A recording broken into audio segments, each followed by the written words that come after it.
Assalamualaikum warahmatullahi wabarakatuh. Perkenalkan, nama saya Septi Obdi Purwoko dari kelas 8B S1 Keperawatan.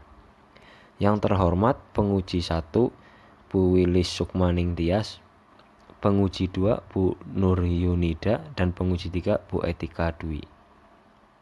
Di sini saya akan mempresentasikan hasil dari skripsi saya yang berjudul Gambaran Keragaman Pangan, Pola Asuh Makan, dan Hygiene pada Balita Stunting. Latar belakang. Stunting merupakan masalah kesehatan yang banyak ditemukan di negara berkembang, termasuk Indonesia. Prevalensi balita stunting di Indonesia sebesar 36,8% pada tahun 2010 mengalami penurunan menjadi 35,6%. Pada tahun 2013, prevalensi balita stunting kembali meningkat menjadi 37,2%. Pada tahun 2016, prevalensi balita stunting semakin turun menjadi 27,5%. Dan pada tahun 2017 dan 2018, prevalensi stunting kembali meningkat menjadi 29,6% dan 30,8%.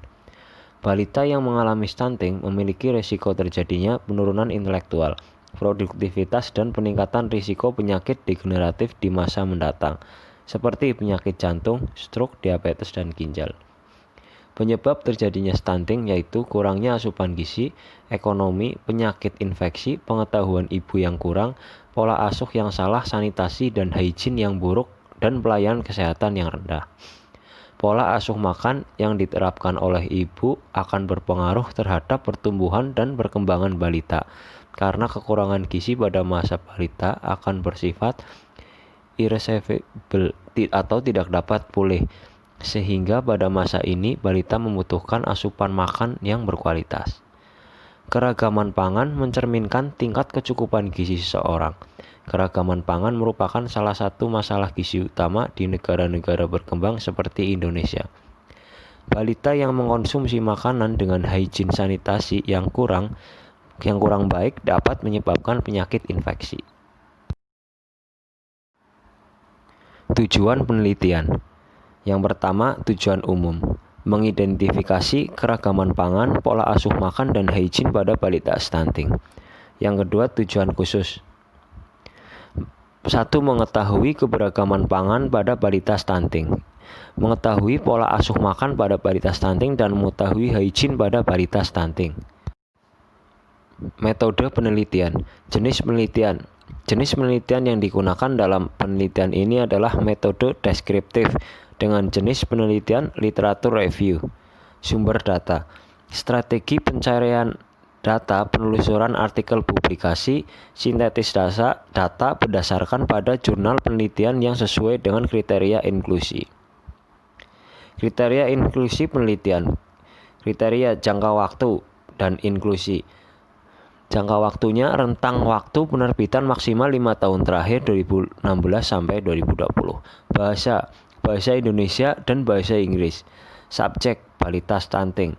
Jenis jurnal original artikel bukan review penelitian. Tema isi jurnal keragaman pangan, pola asuh makan, dan hygiene pada balita stunting. Jenis penelitian kuantitatif. Metode pengumpulan data. Metode pengumpulan data yang digunakan dalam penelitian ini adalah metode dokumentasi.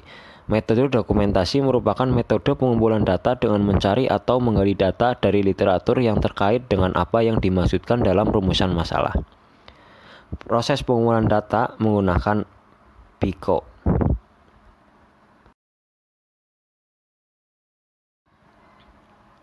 Hasil dan pembahasan.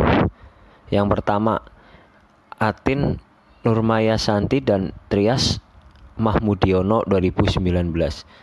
Status sosial ekonomi dan keragaman pangan pada balita stunting dan non-stunting usia 24 sampai 59 bulan di wilayah kerja Puskesmas Wilangan Kabupaten Nganjuk. Tujuan penelitian untuk menganalisis hubungan antara sosial ekonomi dan keragaman pangan dengan kejadian stunting pada balita usia 24 sampai 59 bulan. Desain penelitian. Jenis penelitian observasional dengan desain penelitian case control. Hasil analisis. Pendapatan keluarga berhubungan dengan kejadian stunting pada balita P sama dengan 0,048.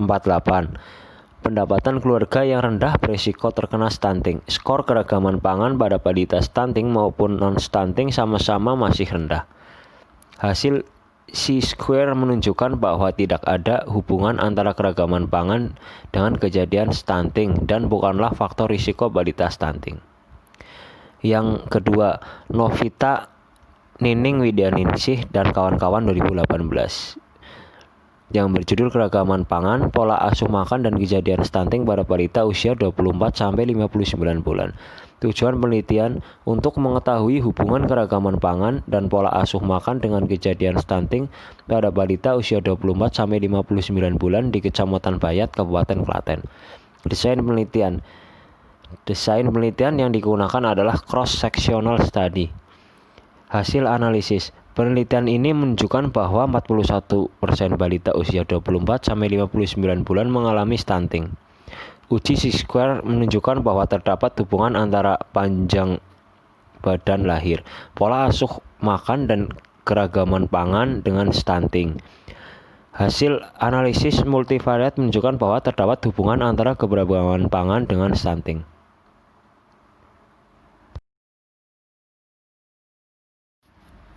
Yang ketiga, Eka Mustikayanti dan kawan-kawan yang berjudul Hubungan Pola Asuh Makan dan Karakteristik Ibu dengan Kejadian Stunting pada Anak Usia 2-5 tahun di Desa Marong, Lombok Tengah. Tujuan penelitian untuk mengetahui hubungan pola asuh makan dan karakteristik ibu dengan kejadian stunting pada anak usia 2-5 tahun di Desa Marong, Lombok Tengah. Desain penelitian deskriptif analitik dengan pendekatan cross-seksional. Hasil penelitian, pendidikan ibu dengan nilai P sama dengan 0,001, pekerjaan ibu P sama dengan 0,001, pola asuh makan ibu P sama dengan 0,0010, dan satu variabel tidak memiliki hubungan bermakna yaitu usia ibu P sama dengan 0,104.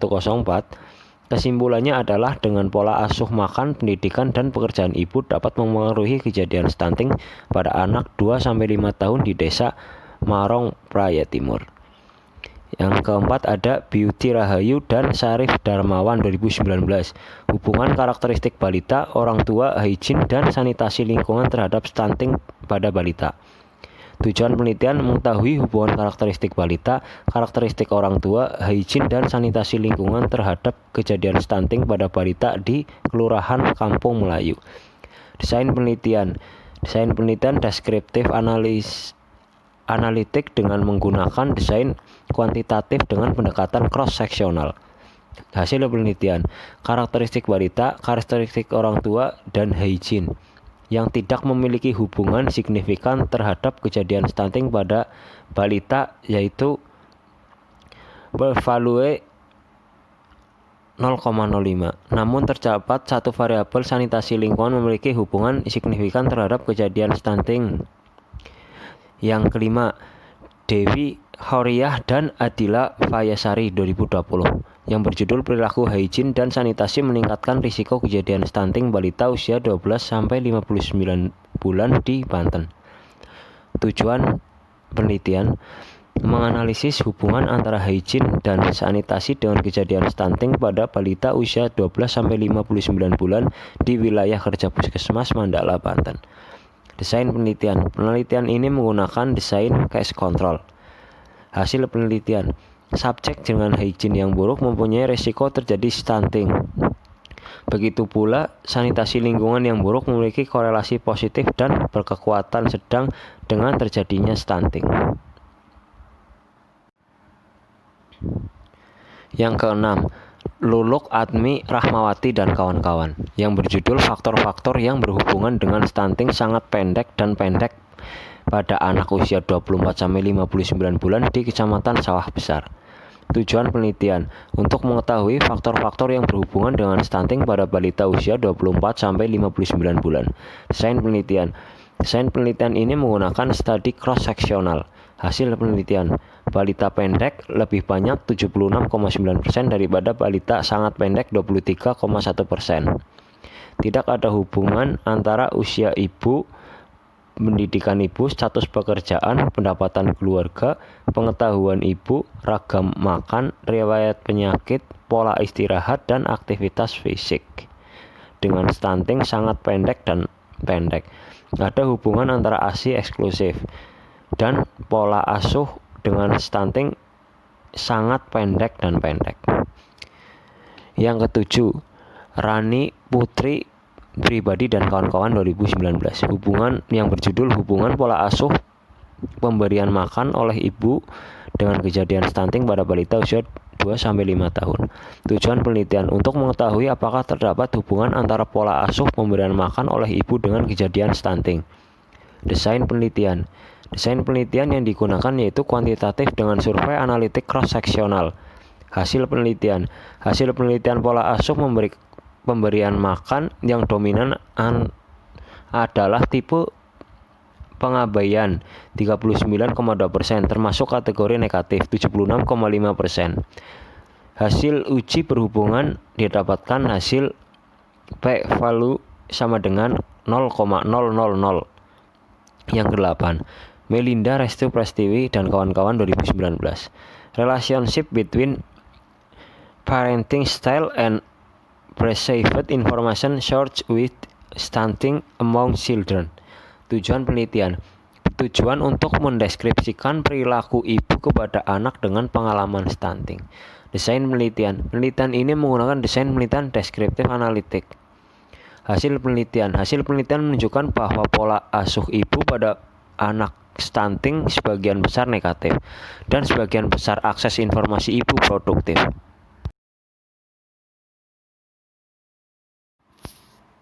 Yang ke-9, Ulfa Noviana dan Heni Ekawati 2019 yang berjudul Analisis Faktor Berat Badan Lahir.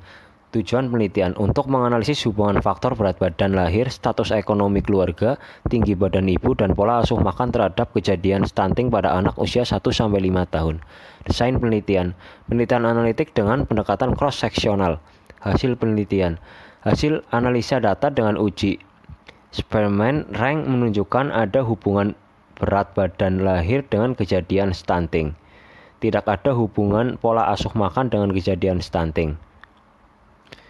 Yang ke-10, Mira Wantina dan kawan-kawan 2017 yang berjudul Keragaman Konsumsi Pangan sebagai Faktor Risiko Stunting pada Balita Usia 6-24 bulan.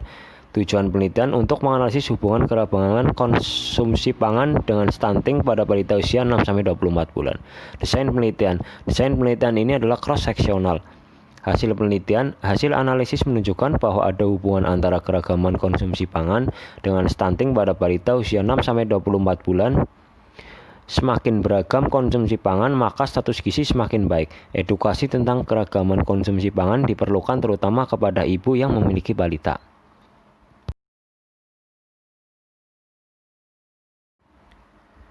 Kesimpulan. Keberagaman pangan pada balita stunting termasuk dalam kategori tidak beragam di mana hanya didominasi oleh makanan tertentu. Rekomendasi yang pertama bagi orang tua. Perlu adanya upaya perubahan perilaku pemberian makan dan menyiapkan makanan yang bergizi untuk anak agar proses pertumbuhannya baik. Yang kedua bagi institusi. Kesehatan dan tenaga kesehatan diperlukan upaya lebih optimal khususnya bagian gizi untuk memberikan penyuluhan di posyandu mengenai perilaku yang baik dalam memberikan dan menyiapkan makanan kepada anak dan melakukan screening kepada orang tua untuk mencegah stunting. Sekian presentasi dari saya. Mohon maaf apabila ada tutur kata yang kurang berkenan. Wassalamualaikum warahmatullahi wabarakatuh.